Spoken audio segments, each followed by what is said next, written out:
یا وہ ڈیپینڈنٹ ہے کسی کے اوپر، انڈیپینڈنٹ نہیں ہے، یا اس نے کسی کا قرضہ دینا ہے یعنی لون دینا ہے، اس سینیریو میں آپ پر عید کے دن جانور سیکریفائس کرنا ضروری نہیں ہے. آپ نہیں کریں گے تب بھی آپ گنہگار نہیں ہوں گے. اب ہم یہ جاننے کی کوشش کرتے ہیں، جو کہ اکثر کچھ نان مسلمس ہم سے سوال کرتے ہیں کہ کیا یہ جانوروں کے ساتھ ظلم نہیں ہے، زیادتی نہیں ہے.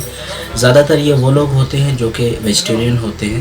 اب یہ ایک ڈیفرنٹ ڈیبیٹ ہے، ڈیفرنٹ ٹاپک ہے، ڈیفرنٹ ویڈیوز بن سکتی ہیں اس کے اوپر کہ کس طرح ویجیٹیرین ہونا یا نان ویج ہونا نیچرل ہے، یا آپ کو نان ویج کھانا چاہیے نہیں کھانا چاہیے. یہ اس ویڈیو کے اسکوپ میں نہیں ہے. میں جسٹ اس کو شارٹ سے اتنا بتاؤں گا کہ ہمیں یہ کہا گیا ہے کہ آپ کو یہ کرنا ہے، اور صرف ان لوگوں کو کہا گیا ہے جو کہ ویلتھی ہیں، جو کہ یہ کر سکتے ہیں.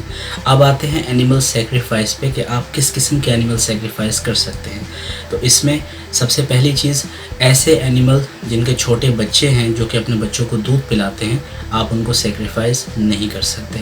ایسے اینیمل جو کہ وار میں استعمال ہوتے تھے پہلے، اب تو خیر ایسا نہیں ہوتا، لیکن ان کو بھی ذبح کرنے کی یا ان کا ذبیحہ کرنے کی اجازت اسلام میں نہیں ہے. اسلام میں یہ کہا گیا ہے کہ آپ ایسے اینیملز کو ذبح کریے جن کے نہ بچے ہوں، اور موسٹلی کچھ اسلامک اسکالرز کا یہ بھی ماننا ہے کہ آپ بہتر ہے کہ ایسے اینیملز ذبح کریے جو کہ دودھ بھی نہ دیتے ہوں. یعنی ایسے اینیمل جن کے بچے بھی نہیں ہیں، جو دودھ بھی نہیں دیتے، ان کو اگر آپ سیکریفائس کرتے ہیں تو یہ بہتر ہے. اس سے آپ اس کا جو گوشت ہے، جو میٹ ہے اس جانور کا، وہ آپ ڈسٹریبیوٹ کر سکتے ہیں غریبوں کے اندر. اور ایسے لوگ جو کہ شاید پورا سال ایک بار بھی میٹ کھانا افورڈ نہیں کر سکتے، وہ اس عید کی وجہ سے، اس سیکریفائس فیسٹ کی وجہ سے گوشت کھا سکتے ہیں. اسلام میں گوشت ڈسٹریبیوٹ کرنے کا ایک طریقہ بتایا گیا ہے جب آپ سیکریفائس کر لیتے ہیں کہ کس طریقے سے آپ نے کرنا ہے. تو یوزول جو سنہ طریقہ ہمیں پروفٹ محمد صلی اللہ علیہ وسلم کی زندگی سے نمونہ ملتا ہے، وہ یہ ہے کہ جب آپ سیکریفائس کرتے ہیں تو اس میں آپ اس کے 3 حصے کریے. مثال کے طور پہ اگر 60 kg میٹ نکلا ہے آپ کے اینیمل میں سے جو آپ نے سیکریفائس کیا ہے، تو آپ اس کے 3 حصے کریں، 20 کلو کے 3 حصے.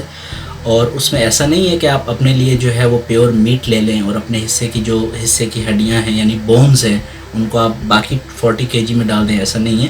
آپ کو کوشش کرنی ہے کہ جتنا زیادہ آپ انصاف کر سکیں آپ اس طریقے سے کریں، اور اس کو ایکولی 3 حصوں میں ڈسٹریبیوٹ کر کے اس میں پہلا حصہ جو ہے یعنی ان 3 میں سے ایک پورشن جو ہے وہ آپ کو دینا ہے غریب لوگوں کو، پور پیپل کو. یعنی وہ بیگر ہو سکتے ہیں، وہ غریب ہو سکتے ہیں، وہ ایسے لوگ ہو سکتے ہیں جن کی کوئی جاب نہیں ہے یا جن کے پاس کوئی کام نہیں ہے، جن کے پاس کھانے کے لیے پیسے نہیں ہیں. اور ایک حصہ یعنی سیکنڈ پورشن جو ہے 20 kg وہ آپ کو دینا ہے اپنے رشتہ داروں کو، کلوز ریلیٹیوز. لیکن اس میں پریفرنس آپ نے ان کو دینی ہے جنہوں نے خود سیکریفائز نہیں کیا. یعنی ایسے رشتہ دار جو غریب ہیں، جنہوں نے قربانی نہیں کی، آپ کو ان کو وہ 20 kg دینا. 20 kg سے مراد یہ کہ 1 پورشن. اب یہ کچھ بھی ہو سکتا ہے، 100 kg ہو سکتا ہے، 200 kg، 1000 kg، what ever it is. یعنی 33% جو آپ کا میٹ ہے وہ آپ نے پور پیپل کو دینا ہے، پور اینڈ نیڈی. 33% آپ نے اپنے ریلیٹیوز کو دینا ہے، رشتہ داروں کو دینا ہے جو کہ غریب ہیں، جنہوں نے قربانی نہیں کی. اور یہاں میں ایک بات اور کہنا چاہوں گا کہ اکثر ہمارے رشتہ دار برا مان جاتے ہیں اگر ہم ان کو کچھ ریلیٹیوز کو نہیں دیتے کیونکہ انہوں نے خود قربانی کی ہوتی ہے. تو اس میں برا ماننے والی کوئی بات نہیں ہے. یہ ہمیں اسلام نے حکم دیا ہے، یہ سکھایا ہے کہ آپ کو دینا ہے غریبوں کو، مسکینوں کو، اور ایسے لوگوں کو جو نیڈی ہیں. اگر سپوز آپ کے کوئی ریلیٹیو ہیں جنہوں نے خود بھی کیا ہے، آپ اگر ان کو میٹ دیتے ہیں تو وہ اتنا زیادہ فائدہ مند نہیں ہے، کیونکہ مقصد آپ کا سیکریفائس کر کے گوشت غریبوں تک پہنچانا جو کہ اسے کھا نہیں سکتے یا افورڈ نہیں کر سکتے. یہ آپ کا پرپس. اس کا جو تیسرا پورشن ہے یعنی 33% وہ آپ کو اپنے لیے استعمال کرنا ہے. یعنی اسے کھا سکتے ہیں آپ کے بچے، آپ کی بیوی، آپ کے جو اہل بیت جو آپ کے گھر میں آپ کے ڈیپینڈنٹ ہیں وہ لے سکتے ہیں. لیکن کچھ لوگ ایسا کرتے ہیں کہ وہ سیکریفائس کرتے ہیں، سیکریفائس کر کے پورا کا پورا 100% میٹ ہی اپنے ڈیپ فریزر میں رکھ دیتے ہیں اور اس کو وہ پھر پورا سال یا 6 مہینے 4 مہینے کھاتے رہتے ہیں. اسلام میں اس چیز کی ممانعت نہیں ہے، یعنی یہ منع نہیں کیا گیا پر یہ پسند بھی نہیں کیا گیا. ایسے لوگ جو پورا سیکریفائس فیسٹ کرنے کے بعد سارا میٹ اپنے پاس رکھ لیتے ہیں، بہتر ہے کہ وہ ایسا نہ کریں. شاید وہ گنہگار تو نہ ہوں لیکن وہ بہت سارے ثواب سے محروم رہ جائیں گے. ان کو گناہ شاید نہ ملے لیکن ثواب بھی نہیں ملے گا. اب آتے ہیں اس بات کے اوپر کہ کیا یہ جانوروں کے ساتھ ظلم یا زیادتی نہیں ہے. اس پر بہت سارے اسلامک اسکالرز نے ڈیبیٹ کی ہیں، بہت ساری ویڈیوز بنائی ہیں، لیکن میں اس میں صرف اتنا ہی کہنا چاہوں گا کہ ایسے اینیملز کو سیکریفائس کیا جاتا ہے جو کہ ادروائز سوسائٹی کے لیے یوزفل نہیں ہیں، یعنی ان کے بچے بھی نہیں ہیں۔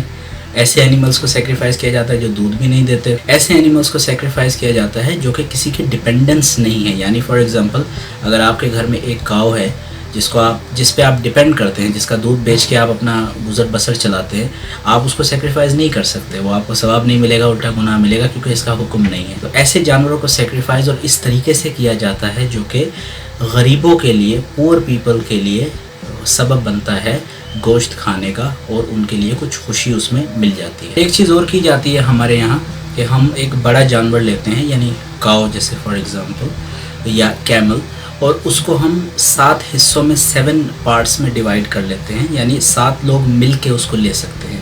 اب ایشو یہ ہے کہ فائنینشیل پوزیشن آج کی جو اکانومی ہے وہ آج سے 1400 سال پہلے کچھ اور تھی۔ اس وقت لوگ پورا کیمل کیا کرتے تھے، آج بھی ایسے لوگ موجود ہیں پر وہ کم ہیں، بہت زیادہ نہیں ہیں۔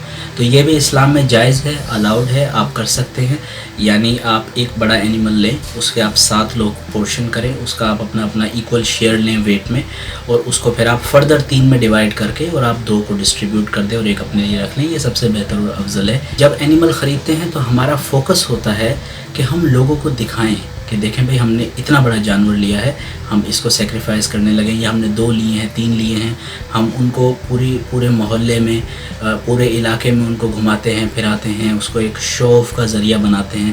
کچھ ایسا بھی دیکھنے آیا ہے کہ اینیمل جو سیکریفائز فیسٹ یعنی بقرعید کے لیے آتے ہیں، ان کے باقاعدہ فیشن شو ہو رہے ہوتے ہیں، ان کی ویڈیوز بن رہی ہوتی ہیں۔ تو یہ ریاکاری میں آتا ہے، یہ دنیا دکھاوے میں آتا ہے، جس کو اسلام نے پسند نہیں کیا، منع کیا ہے۔ آپ ایک کام کر رہے ہیں، آپ اپنے پیسے بھی لگا رہے ہیں، آپ اپنے ریسورسز لگا رہے ہیں اللہ تعالیٰ کی خوشی کے لیے، ثواب لینے کے لیے، تو اس طرح کے اوچھی حرکتیں کر کے آپ اس کو ضائع مت کیجیے۔ وہ کام نہ کریں جس سے کہ دنیا داری ہو۔ شاید یہاں آپ کی واہ واہ ہو جائے، لوگ کہیں واہ جی چودھری صاحب نے یا شیخ صاحب نے ایک بہت بڑی چیز لے لی ہے، لیکن یہ کر کے آپ شاید دنیا کی واہ واہ لے سکتے ہیں، لیکن اللہ تعالیٰ کی بارگاہ میں آپ قصوروار ٹھہرائے جائیں گے، تو ایسا ہمیں نہیں کرنا چاہیے۔ میں اس حوالے سے فیوچر میں اور بھی ویڈیوز بناؤں گا عید الفطر کے حوالے سے بھی، تو اگر آپ نے اب تک ہمارے چینل سبسکرائب نہیں کیا تو اس کو سبسکرائب کریں، لائک کریں، اپنے دوستوں کے ساتھ شیئر کریں، اور ہمیں کمنٹس میں سجیسٹ کریں کہ ہم کس قسم کی کن ٹاپکس پہ ویڈیوز بنائیں۔ Thanks for watching, subscribe for more.